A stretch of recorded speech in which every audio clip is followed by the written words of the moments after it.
So नमस्कार मित्रांनो, आपल्या ह्या भारतीय अर्थव्यवस्थेचा जो आपला आजचा पुढचा सेशन आहे, मॉर्निंग सेशनच्या सेकंड पार्ट मध्ये तुमचं पुन्हा एकदा स्वागत आहे. ठीक आहे. सो आपण कंटिन्यू करूया.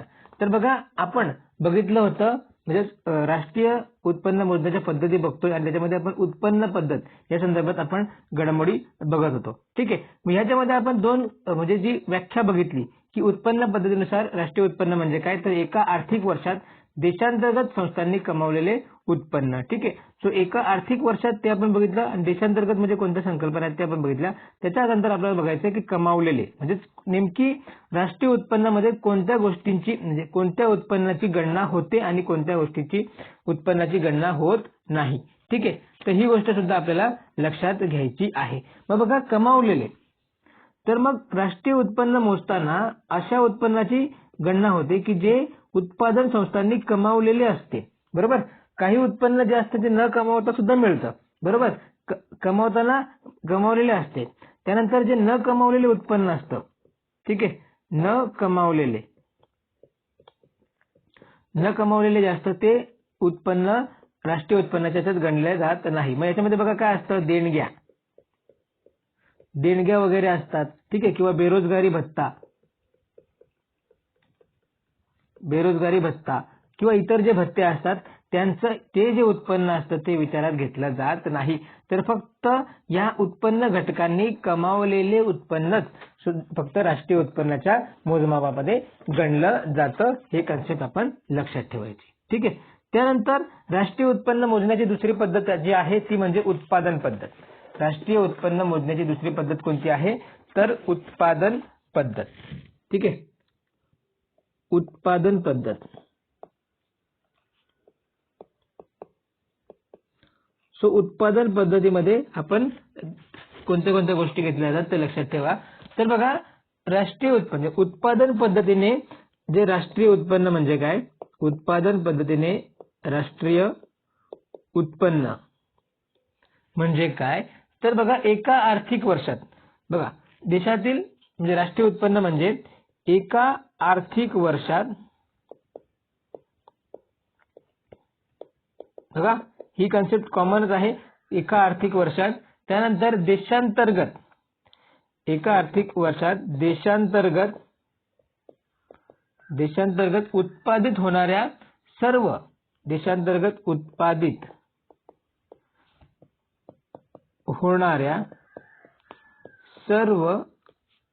लक्षात ठेवा, अंतिम शब्द लक्षात ठेवा, अंतिम वस्तू व सेवांचे मूल्य. बघा म्हणजे एका आर्थिक वर्षात देशांतर्गत, बघा देशांतर्गत ही संकल्पना आपण समजून घेतलेली आहे, एका आर्थिक वर्षात आपण समजून घेतलेली आहे. आता इथे नवीन संकल्पनेचा भर पडतो म्हणजे अंतिम संघ. ठीक आहे. एका आर्थिक वर्षात देशांतर्गत उत्पादित होणाऱ्या सर्व अंतिम वस्तू व सेवांचे मूल्य म्हणजेच राष्ट्रीय उत्पन्न होय. ठीक आहे. अशी ही व्याख्या सांगते. ठीक आहे. मग बघा या ठिकाणी आपल्याला लक्षात ठेवायचं आहे काही गोष्टींचा अर्थ. बघा उत्पादित सुद्धा आपल्याला बघायचं आहे, अंतिम लक्षात ठेवायचं आहे. ठीक आहे. बऱ्यापैकी ह्या गोष्टी आपल्याला माहित असतात, फक्त आपण त्यांना आता काय करणार आहोत, रिवाइज करणार आहोत.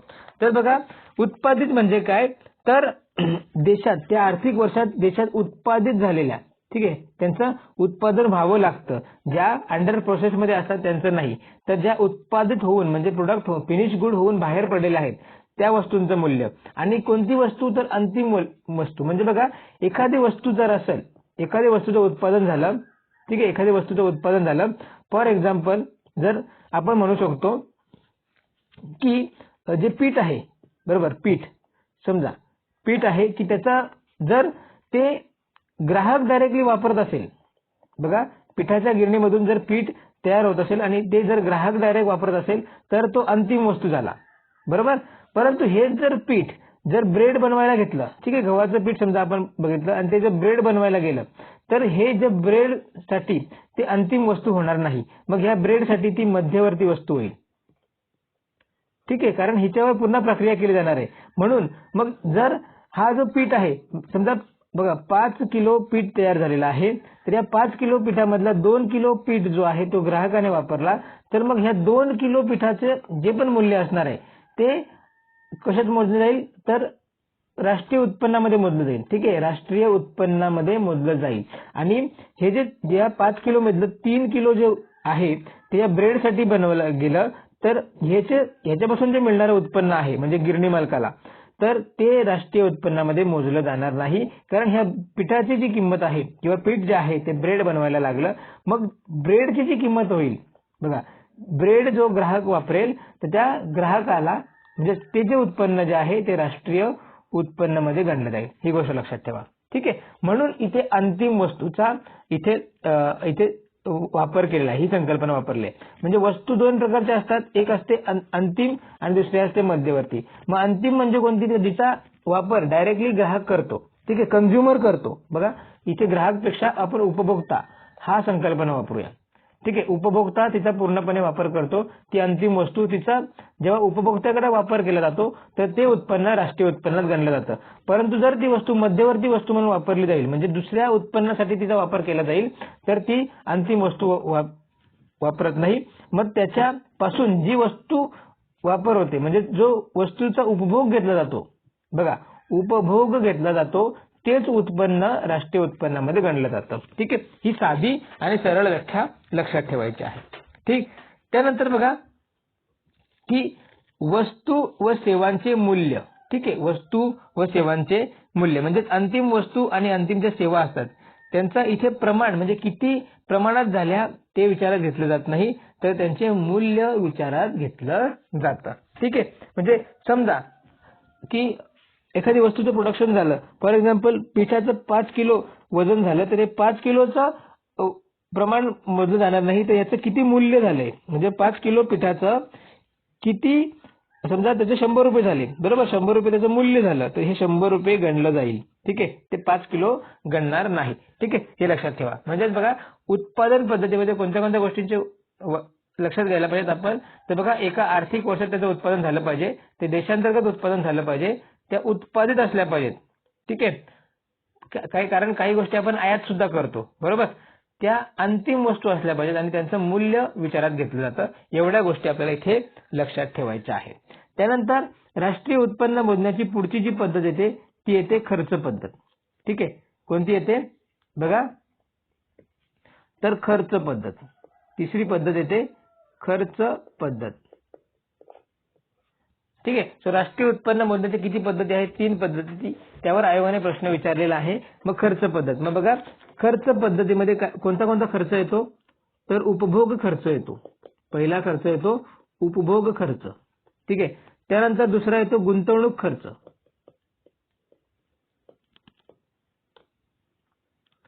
ठीक आहे, त्यानंतर तिसरा येतो शासनाचा खर्च. बघा खर्च पद्धतीमध्ये कोणत्या कोणत्या गोष्टींचा विचार केला जातो, तर उपभोग खर्च, गुंतवणूक खर्च, शासनाचा खर्च. ठीक आहे, त्यानंतर बघा जो एक्सपोर्ट म्हणजे परकीय वस्तू व सेवा खरेदी करण्यासाठी जो केलेला उपभोग खर्च असतो, म्हणजे जे एक्सपोर्ट केला असतो, बघा एक्सपोर्ट म्हणजे परकीयांना गेलेला जो माल असतो. त्यानंतर इम्पोर्ट म्हणजे आयात.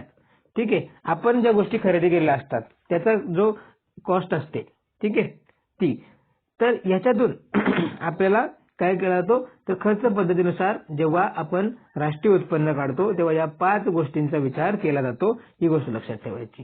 ठीक आहे, तर बघा राष्ट्रीय उत्पन्न म्हणजे काय, तर एका आर्थिक वर्षात खर्च पद्धतीने राष्ट्रीय उत्पन्न म्हणजे काय, तर एका आर्थिक वर्षात देशांतर्गत कुटुंबांनी, बघा देशांतर्गत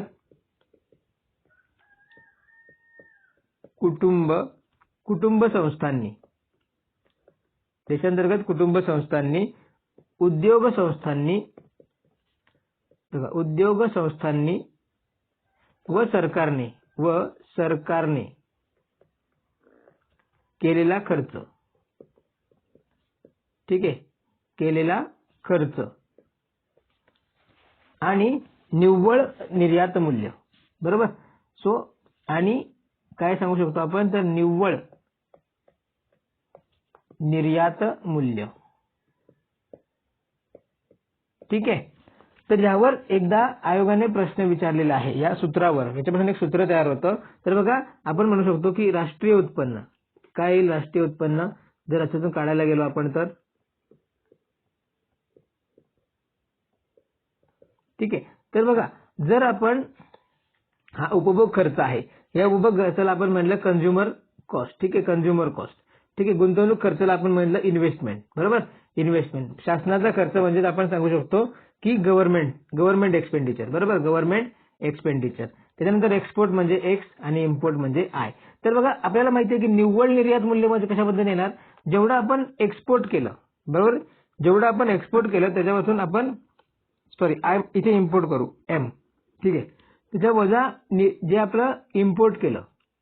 ठीक आहे, जेवढं आपण निर्यात केलं त्यातून जेव्हा आपण काय केलं, आयात केलेलं मूल्य वजा केलं, मग आपण जे पण येतं, समजा आपण जास्त एक्सपोर्ट केलं आणि कमी इम्पोर्ट केलं तर ते प्लसमध्ये येईल, आणि आपण कमी एक्सपोर्ट केलं, कमी निर्यात केली आणि जास्त आयात केली तर ते मायनसमध्ये येईल. ठीक आहे, ही गोष्ट लक्षात ठेवा. सो मग राष्ट्रीय उत्पन्न कशा पद्धतीने आपण मोजतो, या पद्धतीने ते सूत्र तयार होतं, ते लक्षात घ्यायचं. बघा कंझ्युमर कॉस्ट. ठीक आहे, कंझ्युमर एक्सपेंडिचर आपण सीई सुद्धा सांगू शकतो. कंझ्युमर एक्सपेंडिचर, त्याच्यानंतर इन्व्हेस्टमेंट, त्याच्यानंतर गव्हर्नमेंट एक्सपेंडिचर. ठीक आहे, प्लस निव्वळ निर्यात मूल्य. ते कसं निघतं, तर एक्सपोर्ट वजा इम्पोर्ट असं निव्वळ निघतं. आणि ह्या सूत्रावर आयोगाने प्रश्न विचारलेला आहे. ठीक आहे, म्हणजे आयोगाने काही किमती दिल्या होत्या आणि त्यातून सांगितलं होतं की खर्च पद्धतीने राष्ट्रीय उत्पन्न काढण्यासाठी कशा पद्धतीने म्हणजे किती उत्पन्न येईल. असं जर आपण प्रिव्हियस इयर क्वेश्चन पेपर बघितले तर आपल्याला याचं उत्तर नक्की मिळेल. ठीक आहे, सो अशा पद्धतीने या राष्ट्रीय उत्पन्न मोजण्याच्या 3 पद्धती आहेत ते आपण बघितल्या.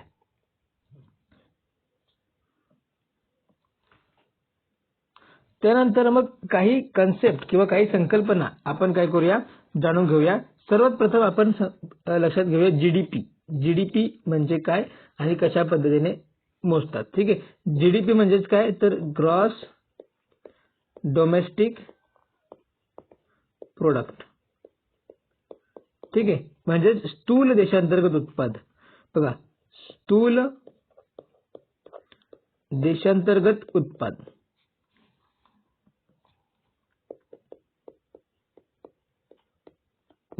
ठीक आहे, तर लक्षात ठेवायचं जीडीपी जो असतो हा बाजारभावाला मोजलेला असतो. ठीक आहे, लक्षात ठेवायचं जीडीपी जो आहे हा बाजारभावाला मोजलेला असतो. मग म्हणजे काय सांगू शकतो आपण, बघा एका आर्थिक वर्षात. ठीक आहे, एका आर्थिक वर्षात, बघा एका आर्थिक वर्षात जे भारतीय प्रक्षेत्रातील किंवा देशातील आर्थिक प्रक्षेत्रातील किंवा देशांतर्गत. ठीक आहे, एका आर्थिक वर्षात आर्थिक प्रक्षेत्रातील. ठीक आहे, यालाच आपण देशांतर्गत सुद्धा म्हणू शकतो. सर्व उत्पादन संस्थांच्या, बघा सर्व उत्पादन संस्थांच्या बाजारभावाला मोजलेल्या. बघा सर्व उत्पादन संस्थांच्या बाजारभावाला मोजलेल्या स्थूल मूल्यवर्धिताला. बघा स्थूल मूल्यवर्धिताला. ठीक आहे, म्हणजे एकूण स्थूल मूल्यवर्धिताला आपण काय म्हणतो, तर जीडीपी म्हणजे ग्रॉस डोमेस्टिक प्रोडक्ट असं म्हणतो. ठीक आहे, एका आर्थिक वर्षात आर्थिक प्रक्षेत्रातील सर्व उत्पादन संस्थांच्या बाजारभावाला मोजलेल्या स्थूल मूल्यवर्धिताला आपण जीडीपी म्हणतो, म्हणजेच स्थूल देशांतर्गत उत्पादन म्हणतो. बाजारभाव म्हणजेच मार्केट प्राइस, अशा पद्धतीने ते लिहिलं जातं. ठीक आहे, मग बघा स्थूल देशांतर्गत उत्पादन म्हणजेच जीडीपी मार्केट प्राइसला. ठीक आहे, म्हणजेच काय, तर सर्व जे उत्पादित संस्था आहेत, सर्व उत्पादित संस्थांच्या स्थूल मूल्यवर्धितांची बेरीज. ठीक आहे, हे आपण जीडीपी याला म्हणू शकतो. ठीक आहे, सो जीडीपी म्हणजेच काय, तर सर्व उत्पादन संस्थांच्या. ठीक आहे, संस्थांच्या स्थूल मूल्यवर्धिताची बेरीज.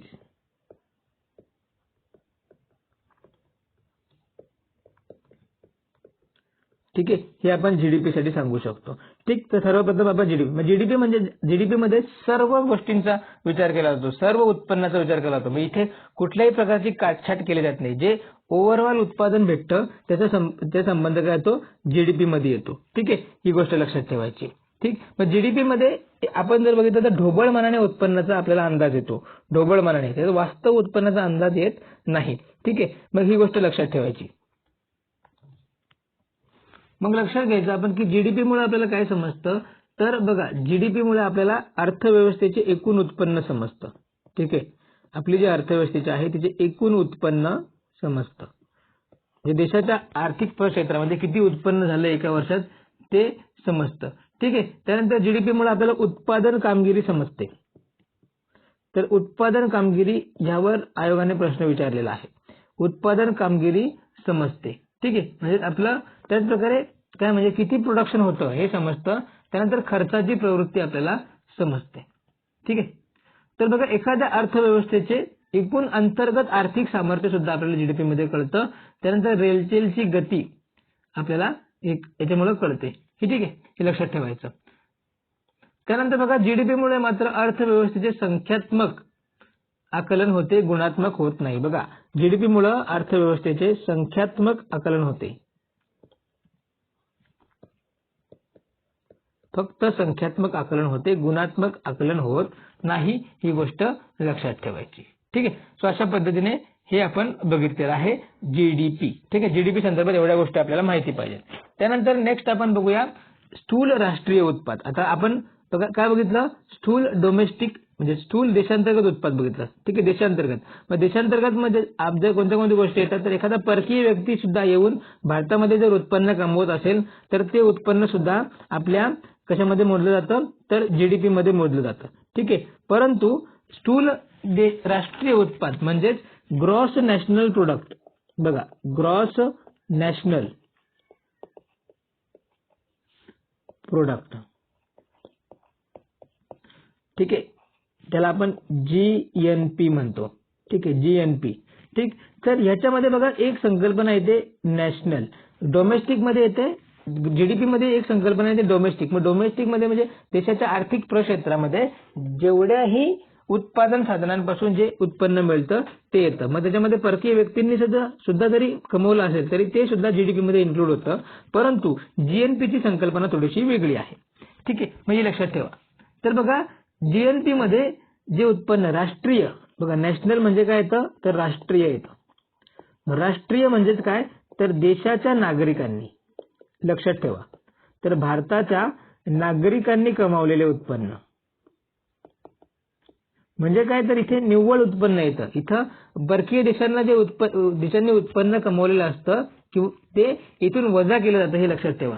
ठीक आहे, तर बघा जीएनपी म्हणजे काय, जीएनपी जर बघायला आपण केलं तर जीएनपी बरोबर येतं आपली जी जीडीपी आहे, बरोबर, आपण जीडीपी मधली, या जीडीपी मध्ये जर आपण काय केलं, आपण केलेली एक्सपोर्ट ही मिळवली आणि आपण केलेली आयात जर वजा केली, सो ह्याला आपण म्हणतो काय तर निव्वळ राष्ट्रीय उत्पन्न.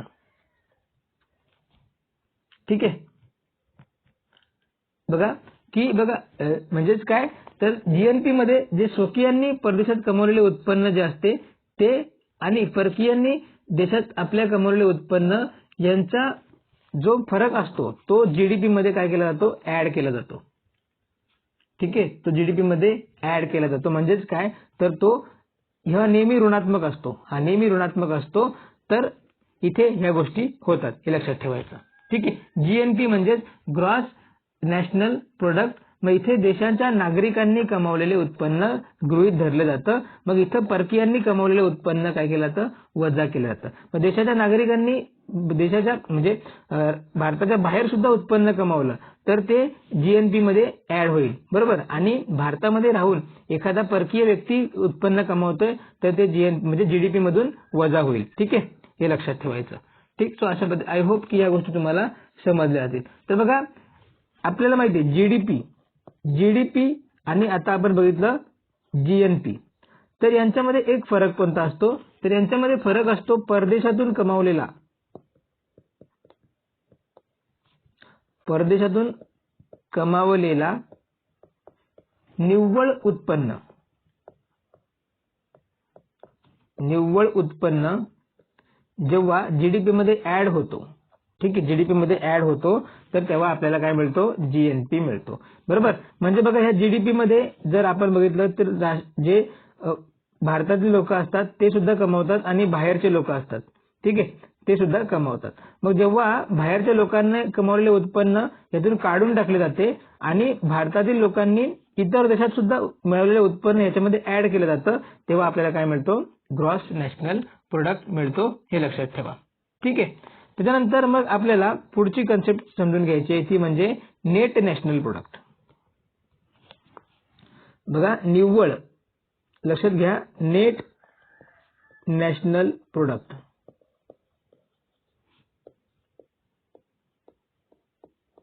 ठीक आहे, नेट नॅशनल प्रोडक्ट बघा म्हणजेच NNP. बघा नेट नॅशनल प्रोडक्ट म्हणजे निव्वळ राष्ट्रीय उत्पाद. मग ह्याच्यामध्ये जेव्हा बघा आपल्याला माहिती आहे आपलं जे ग्रॉस नॅशनल प्रोडक्ट आहे, बघा ग्रॉस नॅशनल प्रोडक्ट जीएनपी, याच्यामधून जेव्हा आपण घसारा वजा करतो, कोणत्याही गोष्टीतून जेव्हा घसारा वजा करतो तेव्हा आपल्याला मिळतं नेट नॅशनल प्रोडक्ट. ठीक आहे. जीएनपी ग्रॉस नॅशनल प्रोडक्ट जे आहे त्यातून जर आपण घसारा जर वजा करतो तर आपल्याला काय मिळतं, तर नेट नॅशनल प्रोडक्ट मिळतो. ठीक आहे, ही गोष्ट लक्षात ठेवायची. ठीक. आणि बघा एक सूत्र आहे ते आपण लक्षात ठेवा की बघा जीडीपी, यातूनच लक्षात ठेवा, कारण बऱ्यापैकी आपण ह्या गोष्टी रिवाइज केल्या आहेत, आपल्याला फक्त इथे लक्षात ठेवायचं जीडीपी. ठीक आहे. या जीडीपी मधून जेव्हा आपण निव्वळ राष्ट्रीय उत्पन्न म्हणजे परदेशातून कमावलेले निव्वळ राष्ट्रीय उत्पन्न वजा करतो, ठीक आहे, परदेशातून कमावलेले निव्वळ राष्ट्रीय उत्पन्न म्हणजे एक्सपोर्ट मायनस इम्पोर्ट, जेव्हा आपण हे ऍड करतो किंवा मिळवतो तेव्हा आपल्याला काय मिळतं, तर ग्रॉस नॅशनल प्रोडक्ट मिळतो. बरोबर आहे, ग्रॉस नॅशनल प्रोडक्ट मिळतो.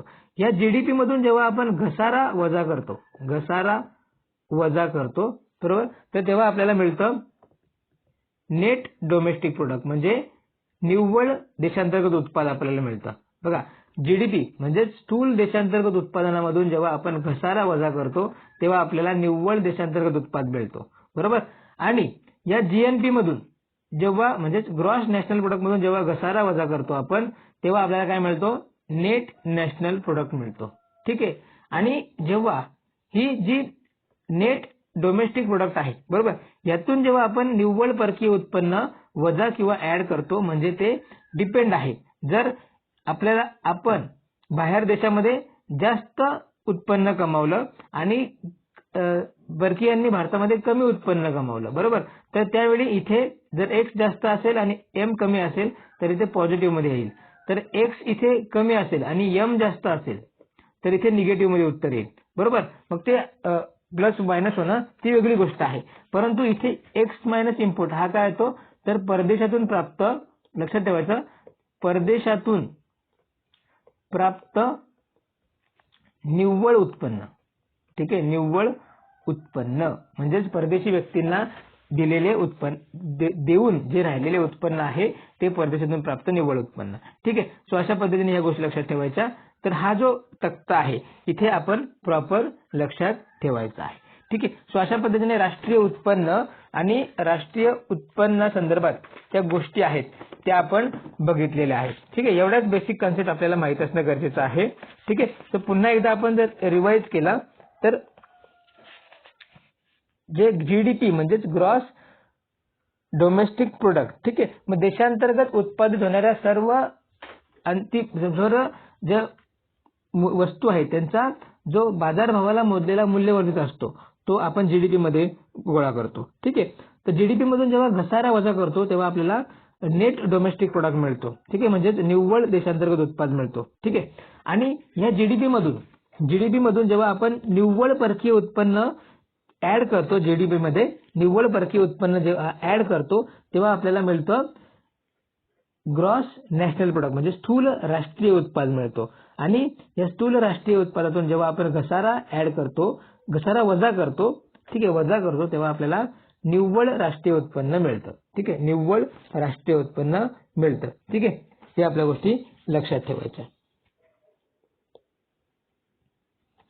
सो अशा पद्धतीने ह्या गोष्टी आपण बघितल्या. आता आपल्याला काय बघायचं आहे, तर आपल्याला बघायचं आहे भारतातील राष्ट्रीय उत्पन्नाचे मोजमाप.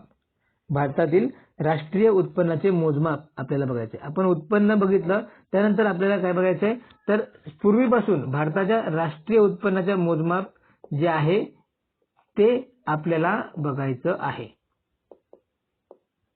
राष्ट्रीय उत्पन्नाचे मोजमाप.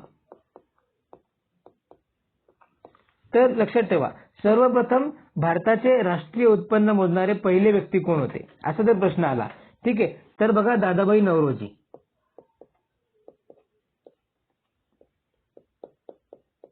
आपल्याला माहिती आहे की दादाभाई नौरोजी हे भारताच्या राष्ट्रीय उत्पन्नाचा त्यांनी सर्वात प्रथम प्रयत्न केला. ठीक आहे, हे पहिले व्यक्ती होते, हे पहिले व्यक्ती की त्यांनी राष्ट्रीय उत्पन्न मोजण्याचा सुरुवातीला काय केला, प्रयत्न केला होता. मग त्यावेळी जर बघायला गेलो तर 1867 ते 1868 या वर्षाचा त्यांनी राष्ट्रीय उत्पन्न मोजला होता. बघा, हा वर्ष सुद्धा आपल्यासाठी महत्वाचा आहे.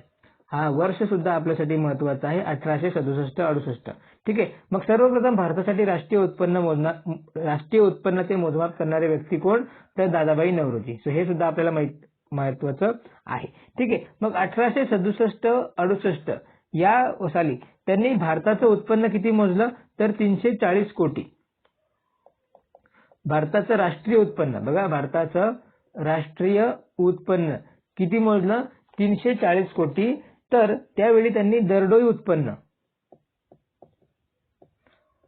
उत्पन्न किती मोजलं, तर ते 20 रुपये. बघा, आणि यावर प्रश्न आलेले आहेत. सो हे आपल्याला पाठच पाहिजे, हे फॅक्ट आपल्याला काय पाहिजेत, तर पाठ पाहिजेत. ठीक आहे, टोटली पाठ पाहिजेत. राष्ट्रीय उत्पन्न मोजताना दादाभाई नौरोजी यांनी भारतीय अर्थव्यवस्थेचे 2 क्षेत्रामध्ये विभाजन केलं होतं.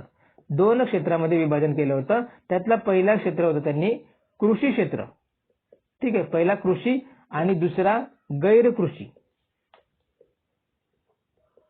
बघा, लक्षात ठेवायचं, ज्यावेळी दादाभाई नौरोजींनी राष्ट्रीय उत्पन्नाचे मोजमाप केले तेव्हा त्यांनी भारतीय अर्थव्यवस्थेचे 2 क्षेत्रामध्ये विभाजन केले. पहिला क्षेत्र म्हणजे कृषी क्षेत्र आणि दुसरा गैर कृषी क्षेत्र.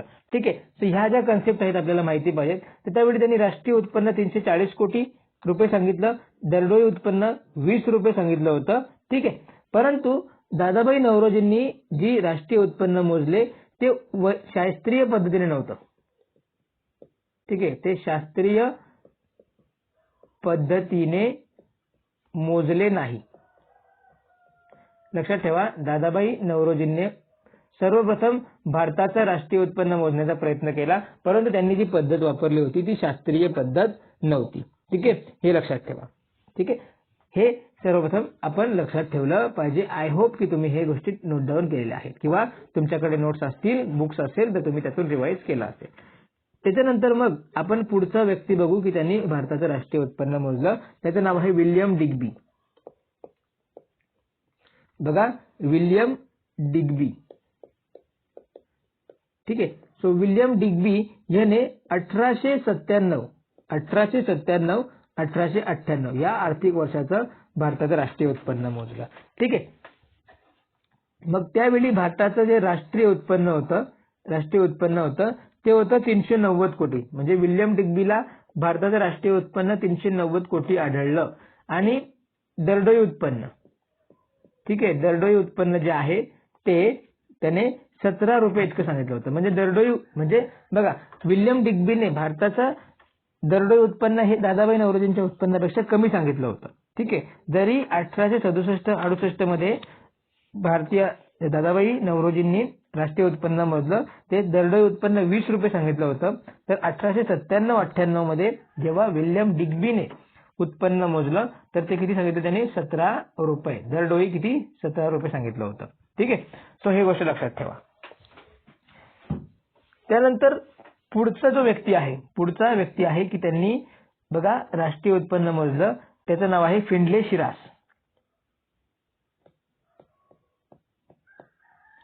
फिंडले शिरास. ठीक आहे, फिंडले शिरास. तो फिंडले शिरास जो आहे त्याने 1911 साली राष्ट्रीय उत्पन्न मोजलं आणि त्यावेळी जे राष्ट्रीय उत्पन्न होतं, राष्ट्रीय उत्पन्न किती होतं तर 1942 कोटी.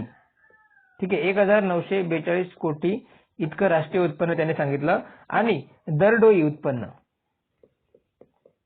दरडोई उत्पन्न त्याने सांगितलं 80 रुपये. ठीक आहे, एवढ्या गोष्टी इथे लक्षात ठेवायच्या. त्यानंतर बघा की जे आहेत वाडिया व जोशी. बघा वाडिया व जोशी, वाडिया व जोशी यांनी 1913-14 या आर्थिक वर्षासाठी भारताचे उत्पन्न मोजले. आणि त्यावेळी त्यांनी राष्ट्रीय उत्पन्न जे होते, ठीक आहे, राष्ट्रीय उत्पन्न हे वाडिया आणि जोशी 1067 कोटी सांगितले. ठीक आहे, वाडिया आणि जोशी यांनी राष्ट्रीय उत्पन्न जे आहे 1067 सांगितले होते. ठीक आहे, कोटी रुपये. बघा पुन्हा कमी झालं. त्याच्यानंतर त्यांनी दरडोई उत्पन्न जे आहे, दरडोई उत्पन्न 44.30 रुपये सांगितले होते. ठीक आहे, हा फरक इथे लक्षात ठेवायचा. त्यानंतर आपल्याला अतिशय महत्वाचा जी राष्ट्रीय उत्पन्नाची गणना आहे त्या संदर्भात जाणून घ्यायचंय, ते म्हणजे डॉक्टर V.K.R.V. राव. बघा डॉक्टर V.K.R.V. बरोबर, डॉक्टर V.K.R.V. राव. ठीक आहे, समजणं इम्पॉर्टंट आहे. Doctor V.K.R.V. राव. तर बघा यांच्या संदर्भात जर आपण लक्षात घेतलं तर यांनी सर्वप्रथम शास्त्रीय पद्धतीचा वापर केला. राष्ट्रीय उत्पन्न मोजण्यासाठी सर्वप्रथम शास्त्रीय पद्धतीचा वापर केला. शास्त्रीय पद्धतीचा वापर केला म्हणजे यांनी जे उत्पन्न मोजलं ते अतिशय शास्त्र पद्धतीने होतं, हे लक्षात ठेवायचं. ठीक आहे. मग जे डॉक्टर V.K.R.V. राव आहेत यांनी 1931-32 या वर्षासाठी राष्ट्रीय उत्पन्न जे मोजलं, राष्ट्रीय उत्पन्न जे होतं ते 1689 कोटी. बघा, तर हा आकडा आपल्याला महत्वाचा आहे. पहिला महत्वाचा आपला आकडा जो आहे तो डॉक्टर दादाभाई नौरोजी यांनी सांगितलं होतं 340 कोटी आणि 20 रुपये. तो सर्वप्रथम मोजला होता, म्हणून आपल्यासाठी महत्वाचा आहे. त्यानंतर सर्वप्रथम शास्त्रीय पद्धतीने राष्ट्रीय उत्पन्नाचं मोजमाप कोणी केलं तर डॉक्टर V.K.R.V. राव यांनी केलं होतं. आणि तेव्हा त्यांनी राष्ट्रीय उत्पन्न किती सांगितलं होतं तर 1689 कोटी सांगितलं होतं. आणि हे आपल्याला माहितीच पाहिजे, हे पाठच पाहिजे. आणि त्यावेळी त्यांनी जे दरडोई उत्पन्न आहे, दरडोई उत्पन्न किती होतं तर ते सांगितलं होतं 63 रुपये. बघा, दरडोई उत्पन्न किती सांगितलं होतं 63 रुपये सांगितलं होतं, हे लक्षात ठेवायचं. मग त्यामुळं बघा डॉक्टर V.K.R.V. राव यांनी सर्वप्रथम वैज्ञानिक पद्धतीने राष्ट्रीय उत्पन्नाची गणना केली किंवा शास्त्रीय पद्धतीची गणना केली, म्हणून त्यांना राष्ट्रीय लेखा प्रणालीचे जनक असे म्हणतात. राष्ट्रीय लेखा प्रणालीचे जनक.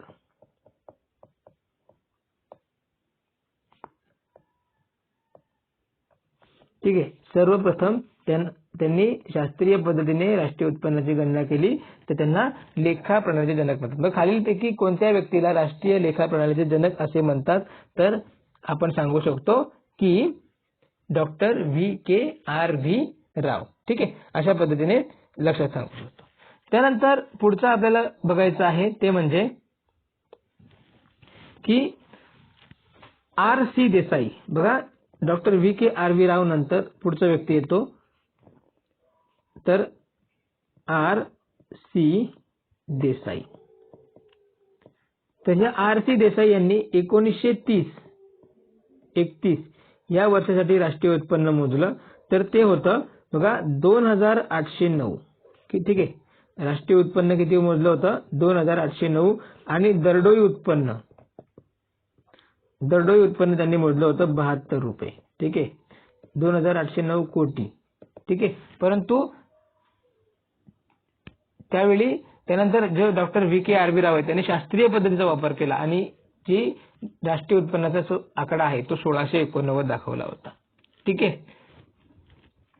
त्यानंतर बघा, तर पुढची आहे तर राष्ट्रीय उत्पन्न समिती. त्याच्यानंतर मग राष्ट्रीय उत्पन्न गणण्याचे काम कोणी केले, तर राष्ट्रीय उत्पन्न समिती. बघा लक्षात ठेवा, राष्ट्रीय उत्पन्न समिती स्थापना करण्यात आली. राष्ट्रीय उत्पन्न समिती. ठीक आहे. राष्ट्रीय उत्पन्न समिती. तर या समितीची स्थापना कधी झाली, लक्षात ठेवा, या समितीची स्थापना कधी झाली, तर स्थापना झाली 4 ऑगस्ट 1949. 4 ऑगस्ट 1949 ला या राष्ट्रीय उत्पन्न समितीची स्थापना झाली होती. ठीक आहे. भारत सरकारमार्फत 4 ऑगस्ट 1949 रोजी राष्ट्रीय उत्पन्न समितीची स्थापना झाली. ठीक आहे. तर कशासाठी स्थापना केली, तर राष्ट्रीय उत्पन्नाच्या मोजणीसाठी. ठीक आहे, यांनी स्थापना केली. आणि ह्या राष्ट्रीय उत्पन्न समितीने निव्वळ उत्पादन पद्धती व निव्वळ उत्पन्न पद्धती सुचवली होती. ठीक आहे. बघा, राष्ट्रीय उत्पन्न समितीची स्थापना केली होती. या राष्ट्रीय उत्पन्न समितीची स्थापना राष्ट्रीय उत्पन्न मोजण्यासाठी केली होती. आणि या राष्ट्रीय उत्पन्न समितीने उत्पन्न मोजण्यासाठी, बघा, उत्पन्न मोजण्यासाठी 2 पद्धती सुचवल्या. राष्ट्रीय उत्पन्न मोजण्यासाठी 2 पद्धती सांगितल्या. 2 पद्धती सांगितल्या. आपण ज्या 3 बघितल्या त्यापैकी 2 ज्या आहेत त्या राष्ट्रीय उत्पन्न समितीने सुचवल्या होत्या. पहिली म्हणजे तर निव्वळ उत्पादन पद्धत. निव्वळ उत्पादन पद्धत. ठीक आहे. पहिली निव्वळ उत्पादन पद्धत आणि दुसरी सुचवली होती त्यांनी निव्वळ उत्पन्न पद्धत. निव्वळ उत्पन्न पद्धत. ठीक आहे. मग राष्ट्रीय उत्पन्न समितीची स्थापना कशासाठी केली होती, तर राष्ट्रीय उत्पन्न मोजण्यासाठी केली होती. ठीक. आणि त्यांनी उत्पन्न मोजणीच्या 2 पद्धती सुचवल्या. त्याच्यामध्ये पहिली कोणती होती, तर निव्वळ उत्पादन पद्धत आणि दुसरी होती निव्वळ उत्पन्न पद्धत. बघा, मग ही जी राष्ट्रीय उत्पन्न समिती आहे या समितीने अहवाल दिला. ठीक आहे. मग या समितीने बघा, तर 1951 मध्ये अहवाल सादर केला. आणि याच राष्ट्रीय उत्पन्न समितीने 1954 ला अंतिम अहवाल दिला. ठीक आहे. 1954 जो त्यांनी अहवाल दिला तो अंतिम अहवाल होता, हे लक्षात ठेवायचं. ठीक आहे. सो जी पहिला अहवाल आहे, बघा, पहिला अहवाल जो बघितला, या पहिल्या अहवालामध्ये समितीने 1948-49 या वर्षासाठी राष्ट्रीय उत्पन्नाचे सरकारी आकडे जाहीर केले. ठीक आहे. 1948 आणि 1949 साठी या वर्षाचे राष्ट्रीय आकडे जाहीर केले होते. तर जर बघितलं आपण, तर या राष्ट्रीय उत्पन्न समितीने उत्पन्न गणनेसाठी संकल्पनात्मक आराखडा तयार केला होता. बघा, उत्पन्न गणनेसाठी एक संकल्पनात्मक आराखडा तयार केला होता. तर ही गोष्ट लक्षात ठेवायची. बरोबर. त्यानंतर आपण जर बघितलं तर 1954 मध्ये या राष्ट्रीय उत्पन्न समितीने अंतिम अहवाल जारी केला होता. तर या अंतिम अहवालामध्ये त्यांनी बघा 3 वर्षाची म्हणजे 1948-49, त्यानंतर 1950-51 आणि 1949-50 अशा 3 वर्षांच्या राष्ट्रीय उत्पन्नाचे आकडे जाहीर केले होते. ठीक आहे. ठीक. तर अशा पद्धतीने ही गोष्ट लक्षात ठेवायची. तर या राष्ट्रीय उत्पन्न समितीने जेव्हा 1948-49 चे आकडे जाहीर केले, बरोबर, 1948-49 चे आकडे जाहीर केले, त्यावेळी त्यांनी देशाचे राष्ट्रीय उत्पन्न हे 8,650 कोटी. ठीक आहे. देशाचे राष्ट्रीय उत्पन्न किती दाखवले होते, तर 1948-49 ला 8,650 कोटी आणि दरडोई उत्पन्न 246 रुपये. दरडोई उत्पन्न हे 246 रुपये. ठीक आहे. अशा पद्धतीने हे त्यांनी उत्पन्न सांगितलं होतं राष्ट्रीय उत्पन्न समितीने. सो ही गोष्ट आपल्याला लक्षात पाहिजे. ठीक आहे, राष्ट्रीय उत्पन्न समितीने दिलेला आकडे आपल्याला लक्षात पाहिजेत. ठीक, सो या गोष्टी इथे आपल्याला कन्सिडर करणं गरजेचं आहे. ठीक आहे, त्यानंतर ही जी राष्ट्रीय उत्पन्न समिती आहे बघा, राष्ट्रीय उत्पन्न समिती जी आहे हिच्या शिफारशीनुसार बघा, या समितीने एक शिफारस केली होती.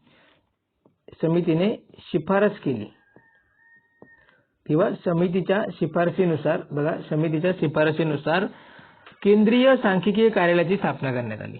बघा, केंद्रीय सांख्यिकीय संघटन. ठीक आहे, बघा, केंद्रीय सांख्यिकीय संघटनाची स्थापना करण्यात आली होती. ठीक आहे, ही गोष्ट इथे लक्षात ठेवायची. या संघटनाची स्थापनेची शिफारस कोणी केली होती, तर ही राष्ट्रीय उत्पन्न समितीने केली होती, हे लक्षात घ्यायचं. ठीक आहे, सो त्या संदर्भात आपण आता एक एक त्यांच्याबद्दल आढावा घेऊया. ठीक आहे, तर सर्वप्रथम बघा, केंद्रीय सांख्यिकीय कार्यालय. बघा, हे जे संघटन आहे त्याच्या आधी जर आपण लक्षात घेतलं तर लक्षात घ्यायचं आहे केंद्रीय सांख्यिकीय, ठीक आहे, कार्यालय. ठीक आहे, तर बघा, केंद्रीय सांख्यिकीय संघटना जी आहे हिची स्थापना कधी झाली होती, 1951 ला. 1951 ला ही संस्था जी स्थापन करण्यात आली होती. ठीक आहे, बघा, केंद्रीय सांख्यिकीय संघटना म्हणजे इन्स्टिट्यूट स्थापन करण्यात आली होती 1951 ला. ठीक, त्यानंतर बघा, तर बघा, भारत सरकारने 1954 ला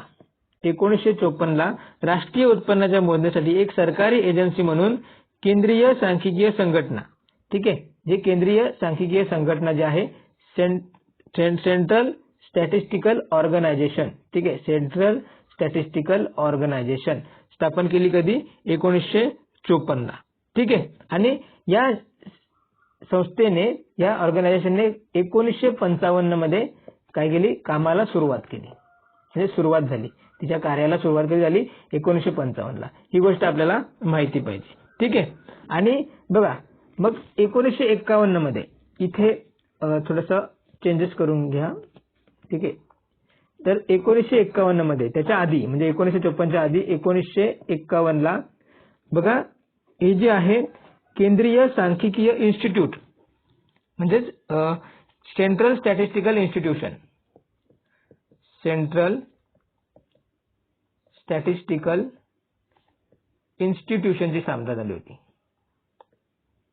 ठीक आहे, इन्स्टिट्यूशन. आणि त्याच्यानंतर मग 1954 मध्ये सेंट्रल स्टॅटिस्टिकल ऑर्गनायझेशनची स्थापना करण्यात आली. आणि मग त्याचं आता नाव काय केलेलं आहे, तर सेंट्रल स्टॅटिस्टिकल ऑफिस.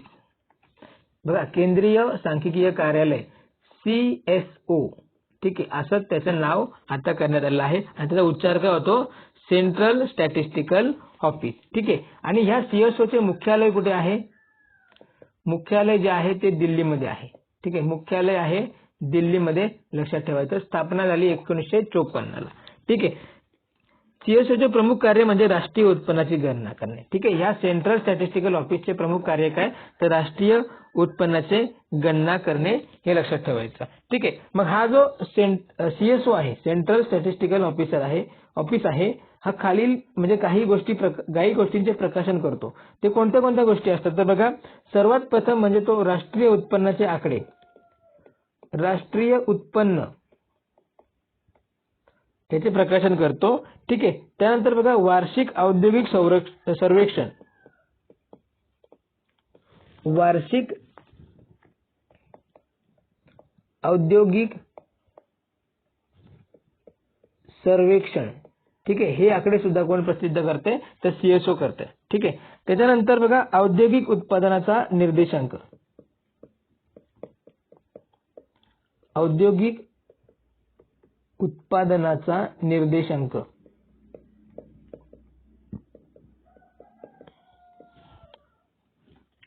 त्यानंतर दुसरा महत्त्वाचा म्हणजे ग्राहक उत्पादनाचा निर्देशांक. बघा, हा म्हणजे कोणता, industrial index of industrial production, म्हणजे इथे आपण सांगू शकतो IIP.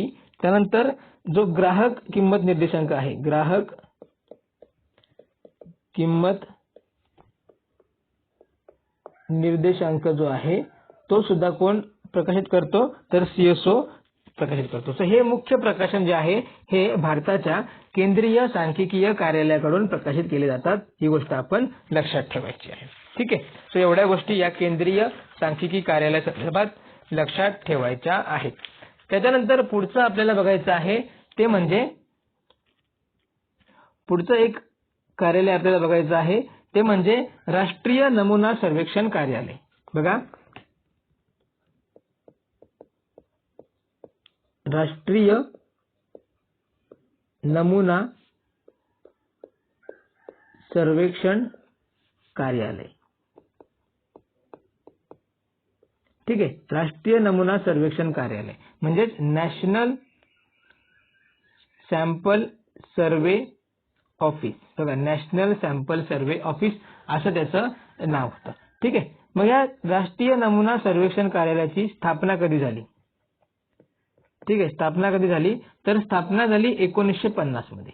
1950 मध्ये याची स्थापना झाली. ठीक आहे. या राष्ट्रीय नमुना सर्वेक्षण कार्यालयाची स्थापना 1950 ला झाली. तर याची पुनर्रचना जी आहे ती 1970 ला झाली. ठीक आहे. सो यावर सुद्धा आयोग प्रश्न विचारू शकतो की पुनर्रचना कधी करण्यात आली, तर 1970 मध्ये. आणि 1970 मध्ये त्याची पुनर्रचना झाली आणि मग हा जो राष्ट्रीय नमुना सर्वेक्षण कार्यालय आहे, बरोबर, या कार्यालयाच्या जागी इथे काय आलं, 1970 मध्ये संघटन आलं. ठीक आहे. संघटन आलं, नॅशनल सॅम्पल सर्वे ऑर्गनायझेशन. ठीक आहे. हा शब्द आला, ही गोष्ट लक्षात ठेवायची. ठीक आहे. मग बघा, तर NSSO मार्फत म्हणजे हा जो राष्ट्रीय नमुना सर्वेक्षण संघटन आहे, या NSSO मार्फत वेगवेगळी सर्वेक्षण केली जातात.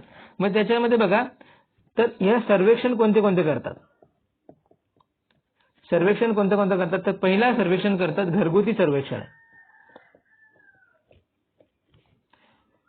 घरगुती सर्वेक्षण. ठीक आहे. दुसरा बघा, उपक्रम सर्वेक्षण. उपक्रम सर्वेक्षण करतात. त्याच्यानंतर तिसरं जे असणार आहे ग्राम सुविधा, याचं सर्वेक्षण करतात.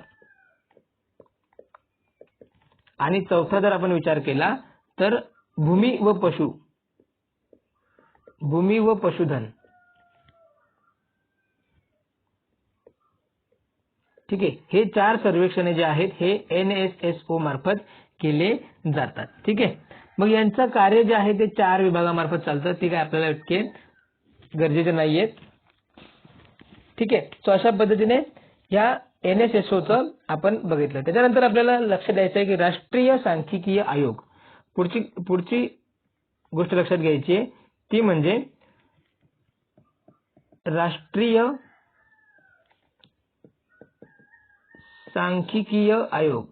सांख्यिकीय आयोग. ठीक आहे. राष्ट्रीय सांख्यिकीय आयोग या संदर्भात आपल्याला माहिती घ्यायची आहे. तर बघा, तर जानेवारी 2000 लक्षात ठेवा, याचा जो घटनाक्रम आहे बघा, जानेवारी 2000 साली बघा डॉक्टर सी रंगराजन यांच्या अध्यक्षतेखाली बघा राष्ट्रीय नॅशनल स्टॅटिस्टिकल कमिशन, बघा NSC ची स्थापना करण्यात आली. राष्ट्रीय सांख्यिकीय आयोग स्थापन करण्यात आला. ठीक आहे. आणि मग ह्या आयोगाला एक उपाययोजना सुचवण्याचे काम करण्यात आलं. तर बघा, देशातील सांख्यिकीय व्यवस्थेचे परीक्षण करून त्यातील कमतरता दूर करण्यासाठी उपाययोजना सुचवण्याचे काम या आयोगाकडे देण्यात आलं. या आयोगाचे अध्यक्ष कोण होते, तर डॉक्टर सी रंगराजन. ठीक आहे. मग ह्या राष्ट्रीय सांख्यिकी कमिशनने, तर हा अस्थायी स्वरूपाचा होता. ठीक आहे. अस्थायी स्वरूपाचा होता. तर ह्यांनी बघा 2001 मध्ये अहवाल दिला. 2001 मध्ये अहवाल दिला आणि काय सुचवलं, तर एक स्थायी स्वरूपाचा कमिशन स्थापन करावा. बघा, तर बघा, कायमस्वरूपी आयोगाची स्थापना करावी. कायमस्वरूपी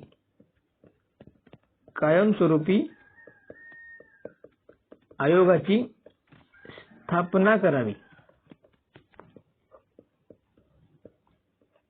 ठीक आहे. अशी ही शिफारस केली आणि मग ह्या डॉक्टर सी रंगराजन आयोगाच्या शिफारसीनुसार बघा 12 जुलै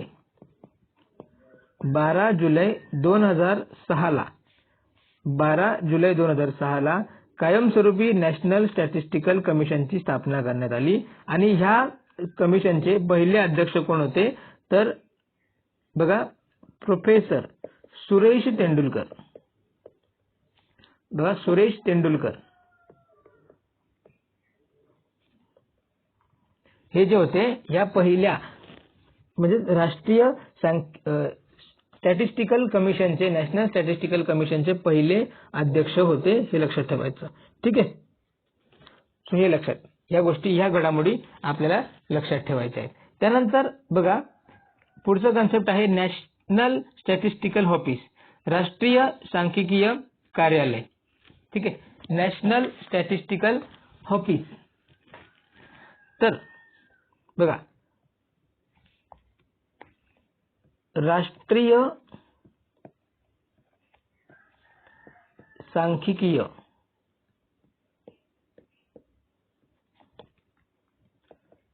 कार्यालय. ठीक आहे. राष्ट्रीय सांख्यिकीय कार्यालय बरोबर. तर बघा याच्या आधी स्थापन केलेला सेंट्रल स्टॅटिस्टिकल ऑफिस बघा सेंट्रल स्टॅटिस्टिकल ऑफिस बघा याच्या आधी स्थापन केलेला जो सेंट्रल स्टॅटिस्टिकल ऑफिस त्यानंतर नॅशनल सॅम्पल सर्व्हे ऑर्गनायझेशन राष्ट्रीय नमुना सर्वेक्षण संघटन बरोबर. या संघटन या दोघांचं काय करण्यात आलं विलिनीकरण करण्यात आलं. यांना विलीन करण्यात आलं कशामध्ये तर नॅशनल स्टॅटिस्टिकल ऑफिसमध्ये. कशामध्ये करण्यात आलं नॅशनल स्टॅटिस्टिकल ऑफिसमध्ये याचं विलीन करण्यात आलेलं आहे. ठीक आहे. ही गोष्ट लक्षात ठेवायची. ठीक आहे. बघा कधी तर 23 मार्च 2019 रोजी हा आदेश काढला होता. त्याच्याद्वारे बघा CSO म्हणजे सेंट्रल स्टॅटिस्टिकल ऑफिस आणि NSO राष्ट्रीय नमुना सर्वेक्षण जे संघटन आहे त्यांचं दोघांचं विलीन करण्यात आलं आणि एकच ऑफिस करण्यात आलं नॅशनल स्टॅटिस्टिकल ऑफिस. ठीक आहे. सो एवढ्या गोष्टी इथे लक्षात ठेवायच्या आहेत.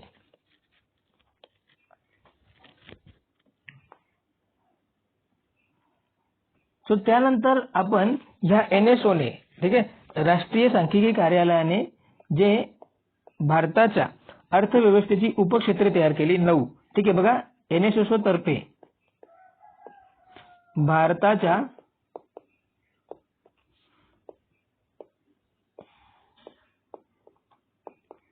अर्थव्यवस्थेची 9 उपक्षेत्रे ठीक आहे याने तयार केली होती. तर ती कोणती ते आपण वन बाय वन बघूया. तर या उपक्षेत्रामध्ये पहिलं जे क्षेत्र येतं ते येतं कृषी वानिकी आणि मत्स्य व्यवसाय. ठीक आहे. बघा पहिलं येतं कृषी वानिकी आणि मत्स्य व्यवसाय. ठीक आहे. त्यानंतर दुसरं येतं मग बघा कृषी वानिकी आणि मत्स्य व्यवसाय याच्यामध्ये एक येतो कृषी क्षेत्र येतो.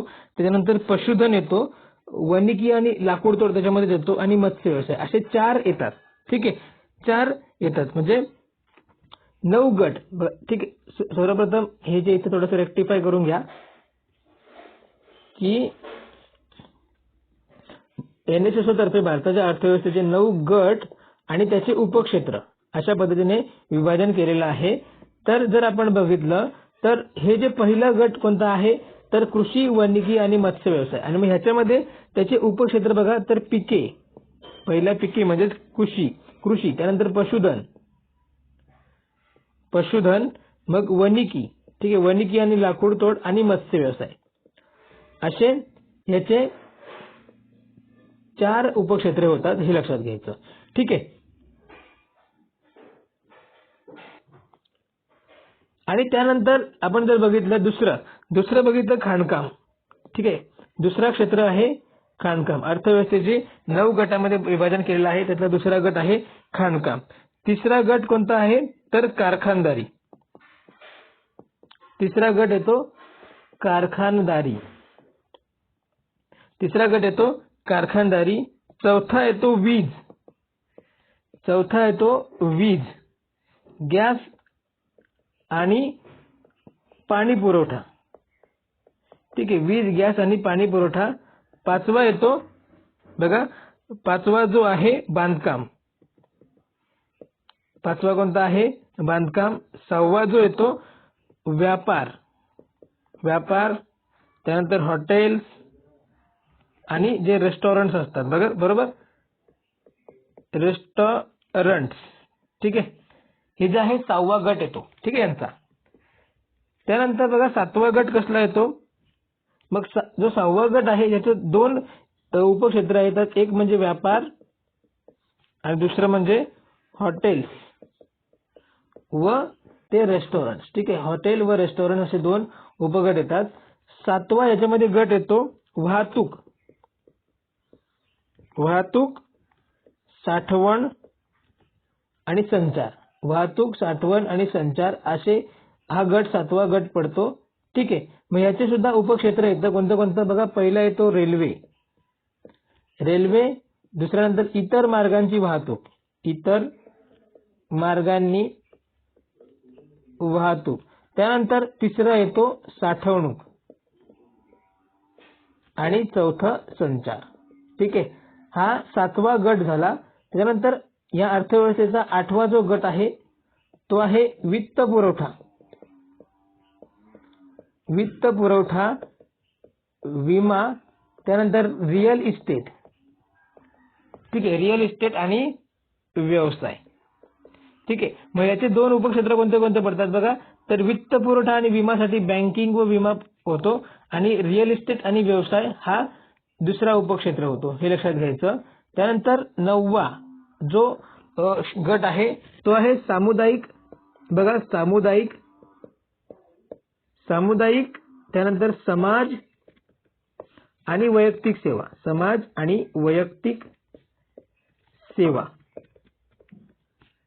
ठीक आहे, सामुदायिक, समाज आणि वैयक्तिक सेवा असं हे नववा गट पडतो. ठीक आहे, मग जर आपण बघितलं जो पहिला क्षेत्र आहे बघा, ह्याच्यामधला आपण जो बघितला पहिला गट याला म्हणतात कृषी व संलग्न क्षेत्र. ठीक आहे, पहिला गट जो बघितला तो जो गट येतो हा जो गट आहे कृषी व संलग्न क्षेत्र हा पहिला येतो.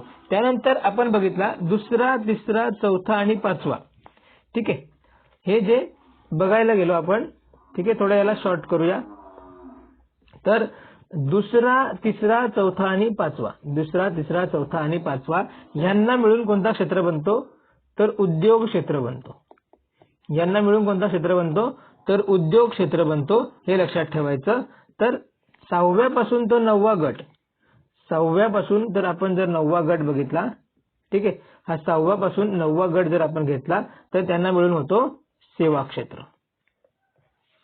ठीक आहे, असे अर्थव्यवस्थेचे जे गट आहेत ते कोणी केले होते?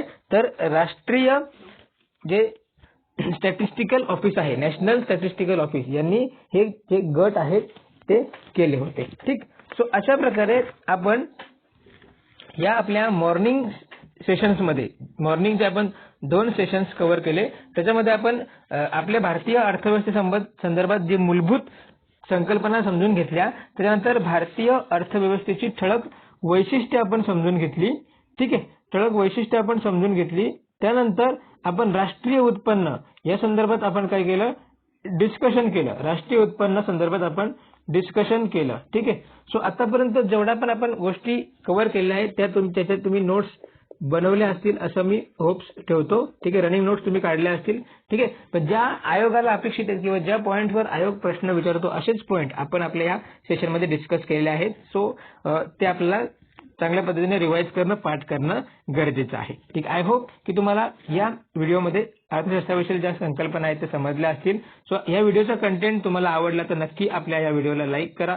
त्याचप्रकारे तुम्ही आतापर्यंत आपल्या चॅनलला सबस्क्राईब केलं नसेल तर नक्की सबस्क्राईब करून घ्या आणि बेल आयकॉनला हिट करा, जेणेकरून ज्या नोटिफिकेशन आहेत तुम्हाला त्वरित मिळतील. त्याचप्रकारे जास्तीत जास्त आपल्या चॅनलला शेअर करा, जेणेकरून जास्तीत जास्त विद्यार्थ्यांना याचा फायदा होईल. तर बघा मित्रांनो, आपल्या या स्टडी फर्स्ट MPSCच्या या YouTube चॅनलवर हे सर्व लेक्चर आपण फ्रीमध्ये कंडक्ट करतोय.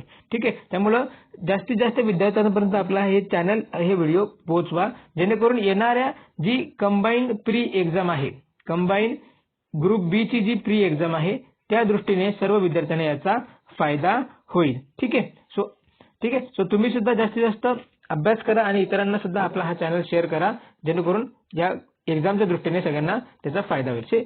सो 17 ऑक्टोबर पासून ते 31 डिसेंबर पर्यंत अशी 75 दिवस आपली ही सिरीज चालू राहणार आहे. दर दिवसाला एकूण 2 लेक्चर. ठीक आहे, म्हणजे 2 लेक्चर. सो आता आपण त्याचं डिवायडेशन 4 लेक्चर मध्ये केलेलं आहे.